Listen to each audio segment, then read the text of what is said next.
આજની યુવા પેઢીને ગાયના છાણનું મૂલ્ય સમજાવવા માટે અને પ્લાસ્ટિક તેમજ આર્ટિફિશિયલ વસ્તુઓના વિકલ્પ રૂપે બોટાદના 62 વર્ષીય પ્રવીણભાઈ પ્રજાપતિએ ગોબર આર્ટ દ્વારા એક અનોખો પ્રયાસ કર્યો છે। તેમણે ગાયના છાણમાંથી આકર્ષક ચીજ વસ્તુઓ બનાવી છે, જેને લઈને તેઓ અમદાવાદના સોલા ખાતે યોજાયેલા સાત્વિક ફૂડ ફેસ્ટિવલમાં ભાગ લેવા માટે આવ્યા હતા।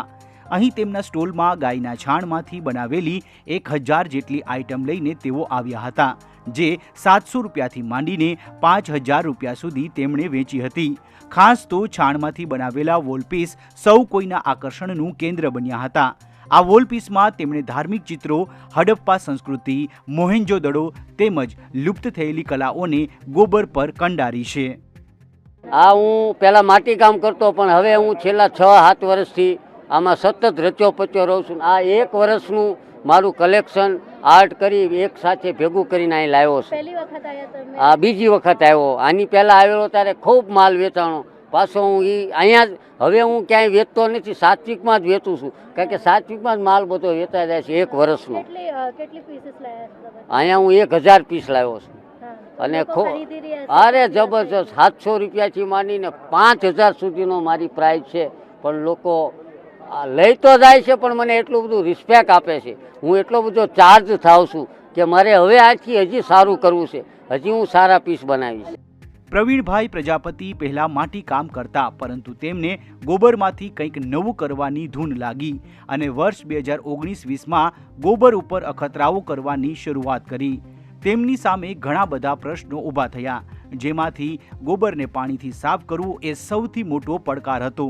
ત્યારે તેમાં તેમણે સફેદ ગુગળ નાખી અને પછી તેમને સફળતા મળી અને ગોબરને પાણીથી સાફ કરવામાં કોઈ તકલીફ ના આવી।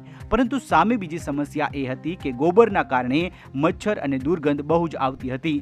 તેના માટે તેમણે ગંઠોળોને પાણીમાં ભેળવીને અને ગોબરને સંપૂર્ણ રીતે સ્વાસ્થ્ય અને મજબૂત બનાવ્યું। ત્યારબાદ આ ગોબરને ગોળ તેમજ અલગ અલગ શેપમાં આકાર આપ્યો। ત્યાર પછી એક આર્ટિસ્ટ તરીકે ગોબરના વિવિધ આકારો પર વિવિધ કલાકૃતિઓ બનાવી, જેમાં ધાર્મિક અને લુપ્ત થઈ ગયેલી કલાને કંડારવાનો પ્રયાસ કર્યો। પ્રજાપતિ એટલે માટીકામ કરતો હતો, પણ ગોબરમાં કંઈક કરવું એવી ધૂન હતી। તો 2019 કોરોના પછી 20 પછી મેં ગોબર ઉપર અખતરાઓ કરવાનું ચાલુ કર્યું। તો એમાં ગોબરના ઘણા પ્રશ્નો સોલ્વ કરવાનો બધા પ્રશ્ન ઊભા થયા, એટલે ગોબર ઉપર મેં સાબુદાણા છેલ્લે ઘણા પ્રયોગ પછી સાબુદાણાથી આ મજબૂત બન્યું, એકદમ સ્ટ્રોંગ। પછી મેં સફેદ ગુગળ મેં નાખ્યો, એટલે સફેદ ગુગળમાં પાણીથી સાફ થઈ શકે। ગોબરને પાણીથી સાફ કરવું એ મારા માટે ચેલેન્જ હતી, પણ હું એમાં સફળ ગયો। પછી આના પ્રોબ્લેમ એ આવ્યા કે આમાં મચ્છર, ગંધ, ફૂગ આ બધા આવે ગોબરની અંદર, તો શું કરવું? તો એના માટે ઘણા અખતરાઓ કર્યા। તો મેં ગંધારો વધ આ એક ઝાડવાનું મૂળિયું આવે, આ મેં પાણીમાં ડીપ કર્યું, ઉપર મચ્છર કે ફૂગ કે ગંધ કે છીપકલી બધું સાફ, સંપૂર્ણ ગોબરને મેં સ્વસ્થ અને સારું મજબૂત બનાવ્યું। તો પછી મેં ઉપર કલા કંડારવાનો પ્રયત્ન કર્યો। તો આપણી જે મૂળભૂત સંસ્કૃતિ શું કરવું એ મારા માટે પ્રશ્ન હતો। તો હું એક આર્ટિસ્ટ તરીકે ફાધરના વારસામાં કલા મળી હતી, તો બધા આપણા મૂળભૂત સંસ્કૃતિના ચિત્રો મેં અંદર કંડાર્યા। ધાર્મિક અને લુપ્ત થઈ ગયેલી ગામડાઓની કલાને મેં કંડારવાનો પ્રયત્ન કર્યો, તો એમાં હું ખૂબ સફળ ગયો। તો કલર ક્યાં વાપરવા? તો ઘણા ગોબર છે ને કલરને ચૂસે, તો બજારમાં મળતા કલર ન આમાં ચાલ્યા, તો મેં લાખ ઓગાળી, લાખના મેં કલર કર્યા। એ મને મારા ફાધરે મને વારસામાં આપેલું, તો લાખના કલર કર્યા, એટલે એકદમ આંખને ગમે એવો લુક આવ્યો। તો એમાં પણ હું સફળ ગયો। ધાર્મિક ચિત્રો, વારલી આર્ટ અને હડપ્પા મોહેન્જો-દડોની જે લુપ્ત થઈ ગયેલી જે કલાઓ છે એના અવશેષોના એના ચિત્રોનું મેં કંડામણ કર્યું।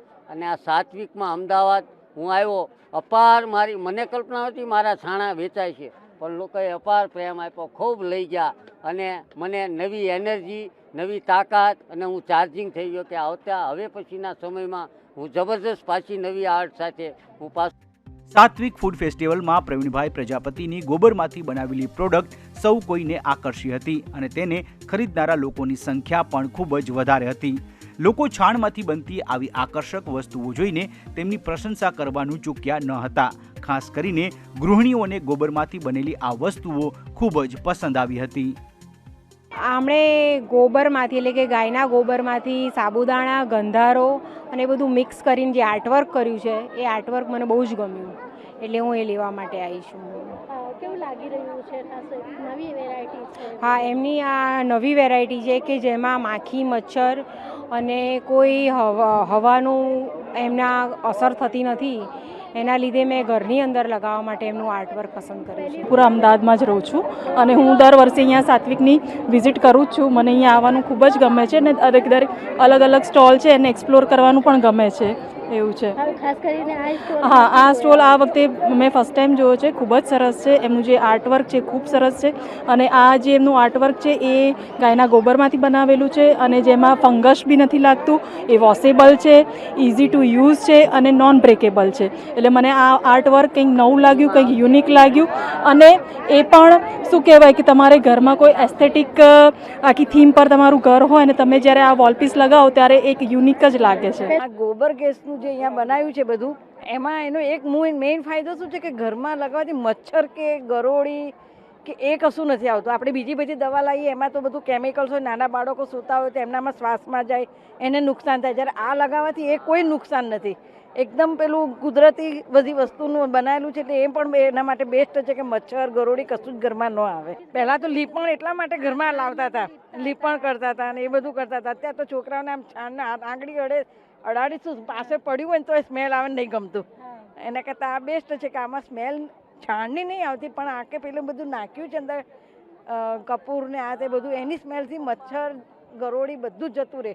એટલે એ બહુ એક બેસ્ટ એનો ઉપયોગ છે. સાત્વિક ફૂડ ફેસ્ટિવલ જેવા કાર્યક્રમો થકી પ્રવીણભાઈ પ્રજાપતિ જેવા કારીગરોને તેમની કળાને દર્શાવવા માટેનું યોગ્ય પ્લેટફોર્મ મળ્યું છે અને લોકો સમક્ષ પોતાની કળાને રજૂ કરવાની સાથે આર્થિક ફાયદો પણ મળી રહ્યો છે. તો બીજી તરફ લોકોને પણ કંઈક સારી અને નવી વસ્તુઓ જોવાનો અને ખરીદવાનો લાહવો મળે છે. અમદાવાદથી રોશન આરાનો અહેવાલ, ETV ભારત.